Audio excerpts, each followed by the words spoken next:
So, that's about the best deal you're gonna be able to get. The question is, are you willing to accept it? The man said as he stood there calmly, returning back to his nonchalant smile, still emoting that confidence and lack of worry based on his behavior, even though both Melody and Vera seemed to be highly on guard and capable of attacking at any second. He simply acted as if it didn't matter, as if there were no way in the world that they could ever take him. Still, the tension in the air was palpable. "Your deal doesn't make sense," Melody called out. "Why bother sticking around to train him, and then just going to run and tell his dad exactly where he is afterwards? It seems like you could cut out all the middleman work and tedium of it by simply going to tell his father.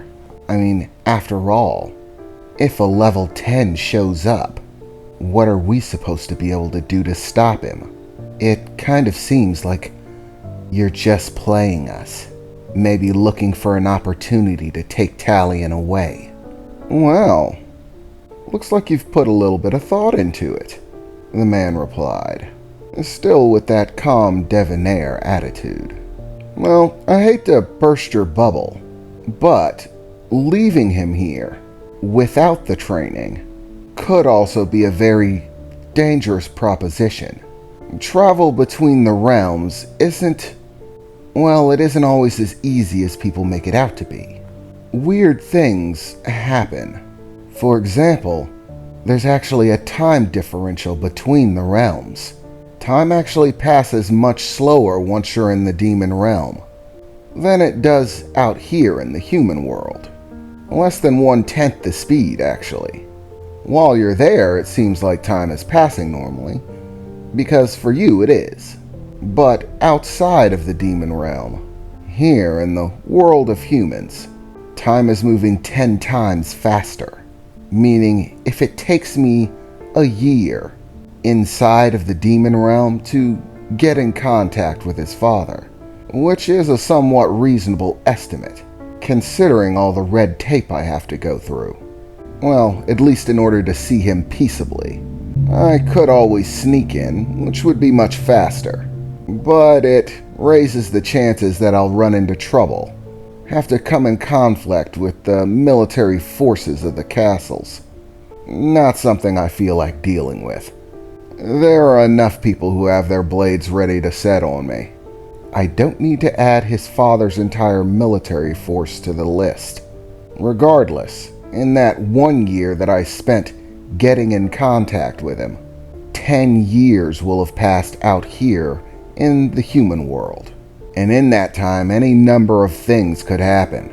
For example, if there are already people looking for him here in the human world, that means they would have a whole 10 years to look for him before I could come back with his father in hand.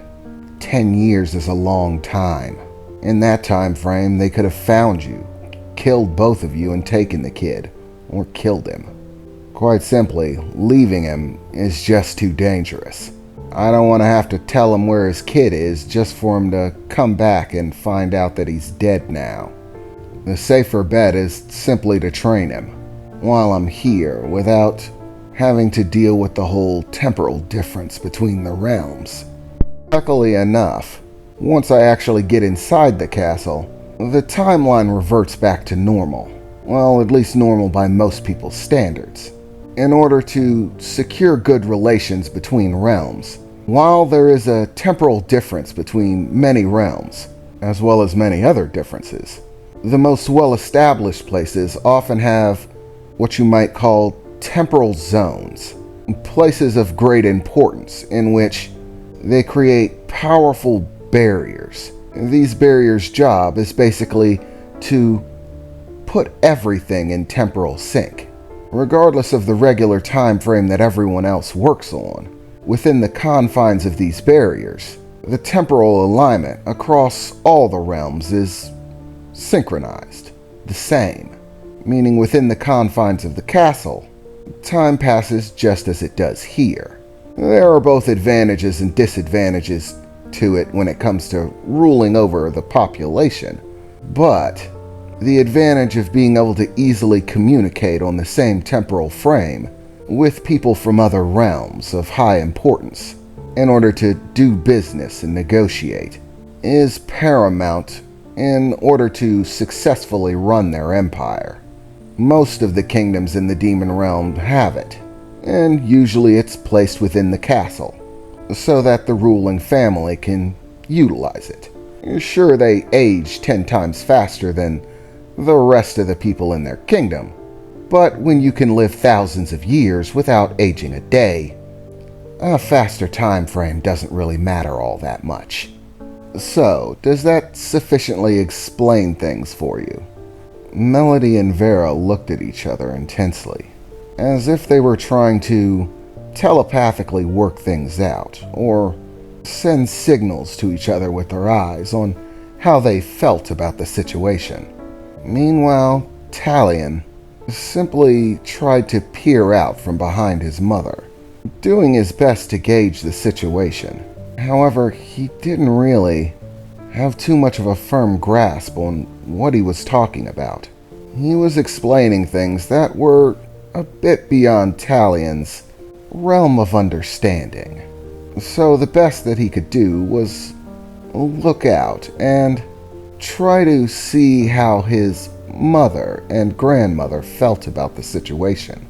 So, you'll ensure that Talion is fully trained before you return to the demon realm, right?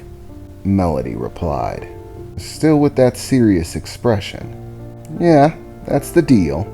Well, there's only one more question, and that's, why shouldn't we just do away with you and find a different teacher? Someone who, well, isn't going to turn coat on us after Talion's finished training and inform his father where he is. Once again, good question. Well, primarily, the man said, what you're dealing with is not such a simple situation. The disappearance of that kid is legendary. Basically, everyone in the demon world still talks about it. There's no one who doesn't know about it. Even lower level demons are all well informed on the matter, and anyone capable of actually training Talion with any sort of proficiency would be more than skilled enough to be able to deduce his origins. His energy is very specific, both in its power and its concentration. It's not something that's easily hidden without a great deal of experience. Any demon worth his salt would be able to read right into it, even if they didn't know who Talion was, where he came from. They'd be able to put two and two together once they started checking his aura. Both its level and the fact that his aura contains draconic energy are more than enough to give it away. They'd attach the threads, figure out whose kid he is, and, in most cases, they'd probably turn on you immediately, kill you both, take him. His aura may be powerful, but unless he knows how to utilize all that power, it's basically useless.